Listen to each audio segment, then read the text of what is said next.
Over recent days we've had an intense discussion about the future of Fianna Fáil and whether we are going to campaign energetically in the coming general election. As I said on Sunday, I was determined that we would go through this process in a different way from normal leadership votes. I was not interested in tearing anyone down, and I believe we have proven that we can disagree without being destructive. We've had a mature and positive debate leading to a clear resolution. I fully respect the decision of my colleagues, and I'm very encouraged by the general spirit of the conversations.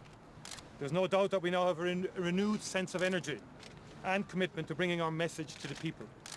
We go into this election as a united party behind our leader. The Taoiseach continues to have my full support as head of government, and I will actively support him as our party leader during the coming campaign. I look forward to welcoming him to Cork South Central in the weeks ahead. During our discussions at the weekend, myself and the Taoiseach agreed that my immediate resignation might have a destabilising impact on the government. However, I was clear that I would insist on my resignation if my views did not prevail in the vote. I have therefore tendered my resignation as Minister for Foreign Affairs. It has been an honour to serve as Minister, holding portfolios in education, health, enterprise, trade and employment and foreign affairs, and to have worked with such dedicated public servants. Ireland has a public service of the highest international standards of which it should be proud. Thank you very much. Minister, do you regret the decisions you made over the last few days now? Absolutely not. I mean, I came to my personal conclusion after Christmas that a certain course of action had to be taken, and as I said during the last number of days, I was in touch with many TDs, and one has to make a stand, and one has to force the issue in terms of debate and so on like that. And I think it's been a very healthy debate and a very good debate. And I think both the Taoiseach and myself have demonstrated, perhaps in a new way, that we can have debates like this in an atmosphere free of personal rancour and in a mature way, which I think is better in the context of modern democracies, and unlike perhaps similar type approaches in the past. Are you disappointed tonight, Minister? Sorry, what can I just? No matter what, no. Are you? Do you now have confidence in Brian Cowan to lead Fianna Fáil into the general election? Yeah, I have said that in my statement, yes, and I will support him now. But the party has spoken. You must accept. Have you changed your mind? I know, Conor. You accept the democratic wishes of the party. I accept that. I accept the fact that the vote has been carried, and I will support the Taoiseach wholeheartedly into the election. Did you come close in the vote, Minister?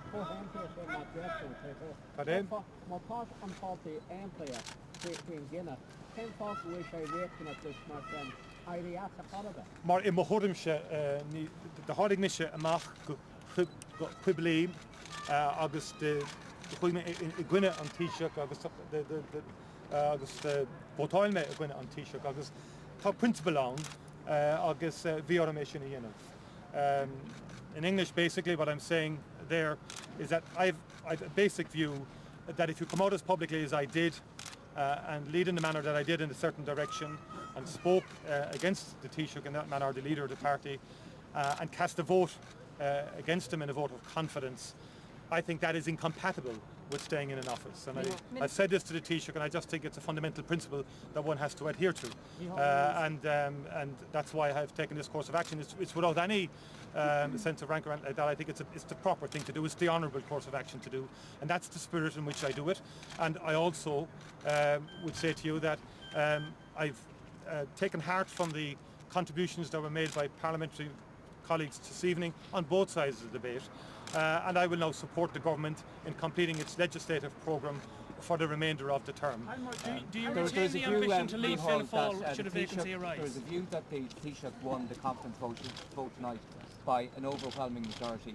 Would you subscribe to that view? Do you think that there was a wide margin in it at the end? Well, most people back the argument made by the Taoiseach. I think it's interesting how people have sort of divine inspiration when it comes to secret ballots. I think the decision tonight was not to comment on, well, not to divulge the figures. There were two tellers. They haven't divulged the figures to anybody. So I think no one can make those safe presumptions. Do you retain the ambition, Minister, to lead Fianna Fáil if a vacancy arises? Well, I think the immediate priority now is to work with the party and to achieve as many seats as we possibly can in the next general election. The matter, as far as I'm concerned, is now resolved. Micheal, Minister, were you surprised that other cabinet ministers didn't speak out? You said yesterday you believed last week others were working on other things. Were you surprised they didn't speak out? Well, I think it's a matter for each individual member of cabinet, to approach a motion like this in the manner that they see fit. And I didn't solicit support from cabinet members. I have too much respect for them in that sense. Obviously we had discussions in a general way prior to this about issues pertaining to the party and that. But I fully respect the right of members to adopt a particular position on a motion such as this, on an evening such as this, and that's my position on that. Micheal, were others behind the door where you've been out up front? I've said what I've had to say. I'm not commenting on individuals. I did what I had to do. I came to a personal conclusion. It was very difficult, and as I said on Sunday night, it was with great reluctance that I came to that conclusion. Minister, did you tender your resignation face to face? Did you speak to Brian Cowan tonight? I did after. I think it was only fair that you would make the Taoiseach aware of the fact that I attended my resignation. How did he react? He understands fully the principle behind the decision I took and the motivation behind it. And, he has said, and we both have said this together. I mean, as he said to me, actually, I hope he doesn't mind me saying this. He said we're probably the first two guys, he says, to get into a lift. The last two leaving the room. The first two of any such contest like this, and to get into a lift and go down together. And he said that speaks volumes about the relationship between us. Micheal, you were think you else should will follow your lead in taking the honourable course. Sorry? Do you think anybody else will follow? No, and I don't want anybody else to take that lead. And I discussed that with the Taoiseach. I think one of the good things about not, if you like, resigning on Sunday was it allowed a lot of people, including some junior ministers, to speak and to cast their votes without undue pressure. And I think that was good.